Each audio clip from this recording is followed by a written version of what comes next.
hello, welcome to Litfish channel. This writer name Edwin Muir. இவரோட most ஃபேமஸான ஒரு poem த கேசல் அதுதான் இன்றைக்கி நம்ம பார்க்க போகிறோம். Edwin Muir he was born in the year 1887 and died in 1959. இவர் வந்து ஒரு ஃபேமஸான ஒரு Scottish poet, novelist, autobiographer, critic and translator.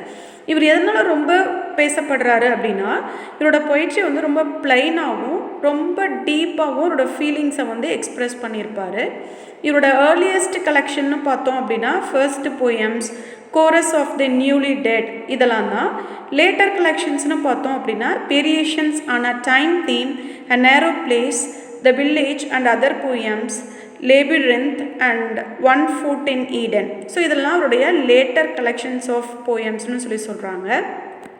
இந்த போயம் வந்து ஃபர்ஸ்ட்டு எப்போ பப்ளிஷ் ஆகிருக்கு அப்படின்னா 1946 த வாயேஜ் அண்ட் அதர் போயம்ஸ் இந்த கலெக்ஷனில் தான் வந்து இந்த கேசல் போயமை வந்து பப்ளிஷ் பண்ணியிருக்காங்க.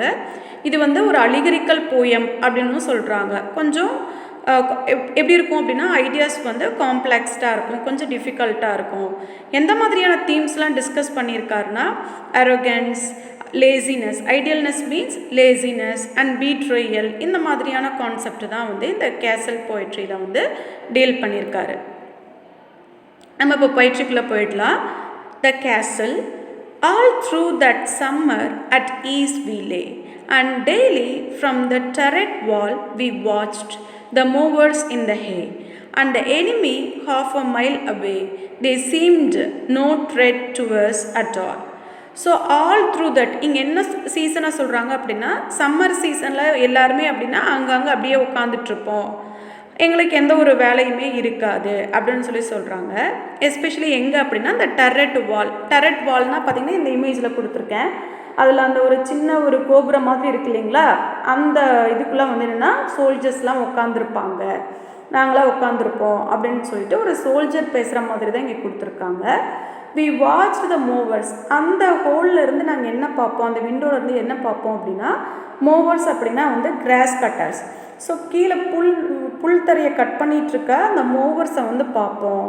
அதே மாதிரி ரொம்ப தூரத்தில் ஒரு 1/4 கிலோமீட்டருக்கு பாதி கிலோமீட்டருக்கு தூரத்தில் இருக்கிற அந்த எனிமியும் எங்கே வந்துட்டுருக்காங்க அப்படின்றது கூட நாங்கள் என்ன பண்ணிடுவோம், கண்டுபிடிச்சிருவோம். They seemed no threat to us at all, எங்கள் பக்கத்தில் வராங்களா இல்லையா அப்படின்றத கூட நாங்கள் கண்டுபிடிச்சிருவோம் அப்படின்னு சொல்லிட்டு சொல்கிறாரு. For what we thought had we to fear with our arms and provender load on load, our towering battlements tire on tire, and friendly alleys drawing near, and every leafy summer road.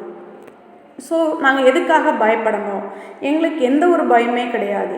ஏன் அப்படின்னா நாங்கள் ஆர்ம்ஸ்லையும் அதாவது ஸ்ட்ரென்த்னஸ்லையும் நாங்கள் பவராக இருக்கிறோம். At the same time provender means food, கஜானாவில் எங்களுக்கு தேவையான ஃபுட்டு எல்லாமே எப்படி இருக்குது, லோட் அண்ட் லோடு, தேவைக்கும் அதிகமாக மிதமிஞ்சி இருக்குது அப்படின்னு சொல்கிறாங்க. அண்ட் டவரிங் பேட்டில்மெண்ட்ஸ் யாருக்காக அப்படின்னா அந்த டவரில் எனிமீஸை ஷூட் பண்ணுறதுக்காக இருக்கிற சோல்ஜர்ஸ்க்கு ரொம்பவே அதிகமாக தான் இருக்குது.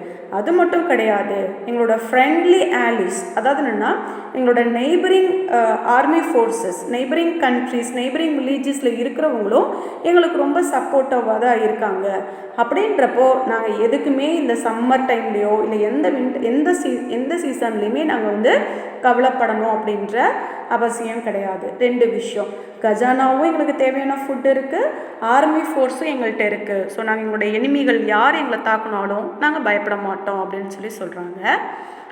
Our gates were strong, our walls were thick, so smooth and high, no man could win a foothold there, no clever trick could take us dead or quick, only a bird could have gotten.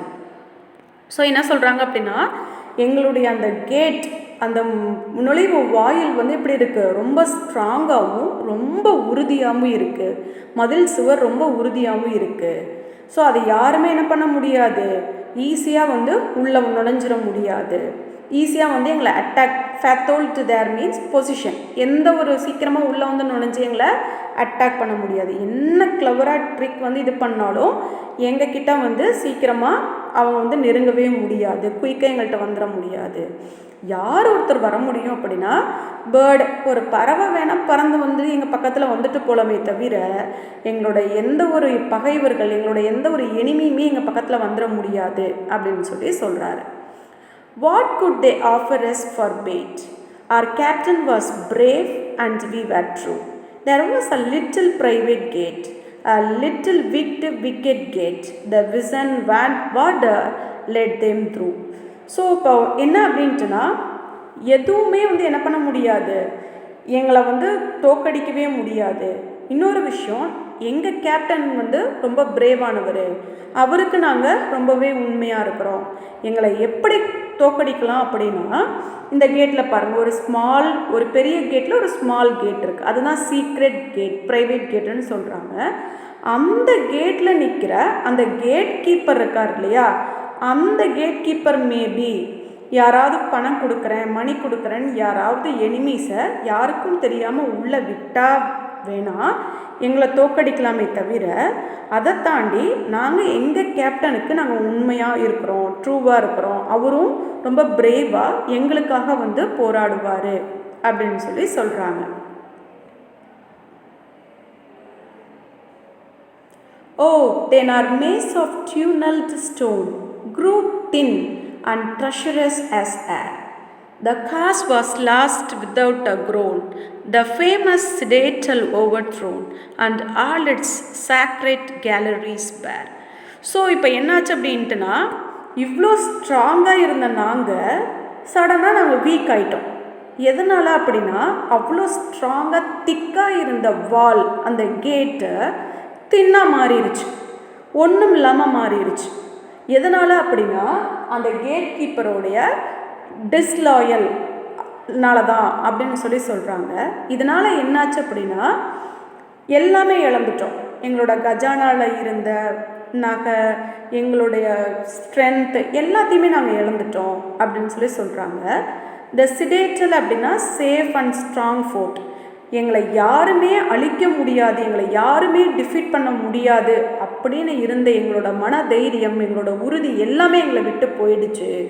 இன்னொரு விஷயம் என்ன அப்படின்னா, எங்களோட calories, எங்களோட கஜானா எல்லாமே இப்போ என்ன ஆயிடுச்சு, எல்லாமே டிஃபீட் பண்ணி நாங்கள் இப்போ எம்டியாக நின்றுட்டுருக்கோம். ஸோ அதுக்கு காரணம் யார் அப்படின்னா அந்த கேட் கீப்பர் தான் அப்படின்னு சொல்லி சொல்கிறாங்க. அந்த பர்சன் பண்ண அந்த டிஸ்லாயல்ட்டி, பீட்ரேயல் தான் அப்படின்னு சொல்லி சொல்கிறார். How can this shameful tale be told? I will maintain until my death. We could do nothing being sold. Our only enemy was gold, and we had no arms to fight it with. So இந்த மாதிரி ஒரு கேவலமான ஒரு ஸ்டோரியை நான் எப்படி சொல்லுவேன்? ஒரு வீரதீரமான ஒரு செயல் செஞ்சிருந்தா நான் எல்லாரும் முன்னாடி நெஞ்சை நிமித்திட்டு சொல்லுவேன். இப்படி ஒரு பீட்ரயல் பண்ணதை நான் எப்படி சொல்ல முடியும்? நான் சாகிற வரைக்கும் என்ன பண்ண முடியாது, இதை யார்கிட்டையும் சொல்ல முடியாது, என் மனசுக்குள்ளேயே தான் நான் வச்சுக்கணும். ஸோ இப்படி ஒரு விஷயம் நடந்துருச்சு. ஸோ எனிமிக்கிட்ட கோல்டுக்காக என்ன பண்ணிட்டார் அந்த கேட் கீப்பரு, விலை போயிட்டாங்க. we had no arms to fight it with. So ஒரு ஃபைட் பண்ணி தோற்றுருந்தாலும் ஓகே, சண்டை போடாமல் கத்தி எடுக்காமல் எதுவுமே இல்லாமல் எங்கள் வாழ்க்கையில் இந்த பேட்டிலில் நாங்கள் தோற்று போயிட்டோம். எதனால் அப்படின்னா பீட்ரயல்னால தான். ஸோ மணின்ற ஒரு விஷயனால தான், பணத்தை கொடுத்து ஒரு ஹானஸ்டியை கூட வாங்கிட்டாங்க அப்படின்னு சொல்லிட்டு ரொம்ப ஹார்ட் ஃபெல்ட்டாக வந்து இந்த போயமை வந்து முடிச்சிருக்காரு. ஸோ இந்த ஸ்டோரியில் எதை பற்றி பேசியிருக்காரு அப்படின்னா வந்து எந்த விஷயங்கள், பணம் அப்படின்ற ஒரு விஷயம் எதை வேணால் மாற்றும், ஒரு ஹானஸ்டினஸை கூட டெஸ்ட் பண்ணுற இடம், பணம் எல்லா இடத்துலையும் என்ன வேணால் எந்த மாதிரியான ஒரு வடிவத்தில் வேணாலும் வரும். இன்னொரு விஷயம் பீட்ரயல் அப்படின்றது ஒரு கொடூரமான விஷயம் அப்படின்றத பற்றி வந்து இந்த போய்ட்ரியில் ரொம்ப அழகாக வந்து டிஸ்கஸ் பண்ணியிருக்காரு. So betrayal is a crucial thing. So நம்ம லைஃப்பில் முடிஞ்ச அளவுக்கு ட்ரூத்தாக எல்லாருக்கும் இருக்க பார்க்கணும். இந்த வீடியோ உங்களுக்கு பிடிச்சிருந்தா லைக் பண்ணுங்கள், ஷேர் பண்ணுங்கள், கமெண்ட் பண்ணுங்கள். மறக்காமல் என்னோடய லிட்ஃபீஸ் சேனலை சப்ஸ்கிரைப் பண்ணுங்கள். Thank you so much.